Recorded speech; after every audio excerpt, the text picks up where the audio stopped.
Hey, it's Richard with Matthews Wealth Management, doing the February 2024 market update, specifically talking about the Fed and a little bit about Congress on M2 money supply and the balance sheet. And I'm on a short memory card. We did pretty well on the asset class one, pretty short.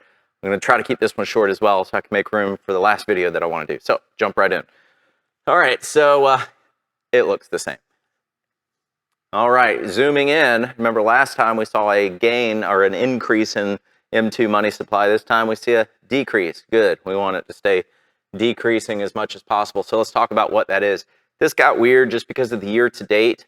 It matches 1 month ago, but guess what? I'm showing the January 2024 M2 money supply because they're that slow on updating their monthly numbers on money supply. And not only are they slow, but they get it wrong and have to revise that same number. So what's the point of tracking this anymore? I don't know, except we can see some longer term trends, not the month to month like I'm trying to do here, but thanks Fed, you're great. All right, so this was good. We did cut M2 money supply by 21 basis points. So now there is $20,781,800,000,000 floating around out there. So you better have your share of it as that increases or decreases. So yeah, year to date redundant, shouldn't be, but it is. 1 year ago, that's relevant, right? So we can look at the 1 year money destruction number of 2%. Okay, it's something, right? But we're still up 35% since COVID. So in 17 years, guys, we'll be back to normal. What is that, right? Like, did we really do much? And a lot of that was things going back up. It will be crazy to revisit this, I think in April, just because I think we're going to see some big spikes again in M2. But anyway, it is a decrease. I should be happy. I'm not happy enough because these numbers are just small. They need to be bigger.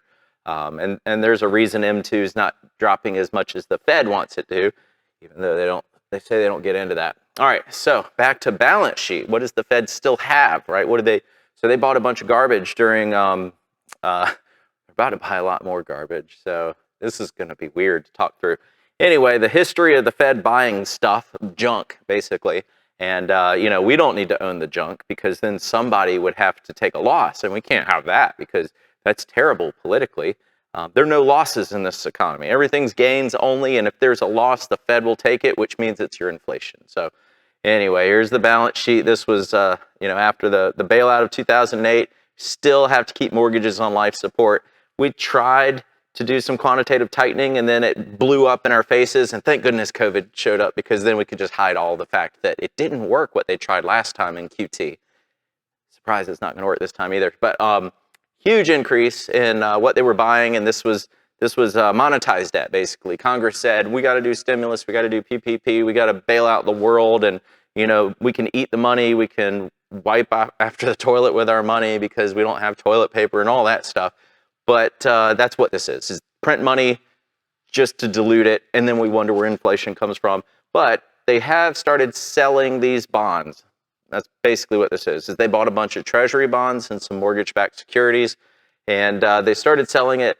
Banks started collapsing last year, right around this time. And then they've resumed that now that the BTFP is in place, which has no consequence, right? There's no trade-off anywhere. We're just going to give them money and it'll be okay. But they've continued to sell bonds off the balance sheet. Good, cool. Let's see how fast and what rate. Oh, that's closer, whatever. So good, that's a good number. I'm actually pretty happy with that. Not far from 1% per month, right? So they increased their balance sheet by 81% during COVID. And so it's still a bunch of years, y'all, before we actually see that we get back to just our housing crash balance sheet, right? We still haven't undone that emergency. We've created a new emergency and doubled the emergency. And of course, we're going to get rid of this before the next emergency, right? Nope. All right. So there's 7.5 trillion. They sold off 0.8% of their bonds. Year to date, they've sold 1.5. Cool. You can see they've actually increased their speed of doing that. 1 year, hey, 9.25. Cool. That's progress. I wish that the M2 looked like that. But there's a reason it doesn't, right? Because it's not solely up to the Fed as to how much money is being created. They can just sell some bonds in the way. So yeah, 81%. So let's talk about what the difference is. So balance sheet, they shrunk their balance sheet by 62 billion, which is actually faster than they planned to do, and that's a good thing. M2 shrunk by 45 billion. Well, that doesn't make sense. So what happened? Well, almost 17 billion was deficit spending because your congressperson can't say no to spending your money.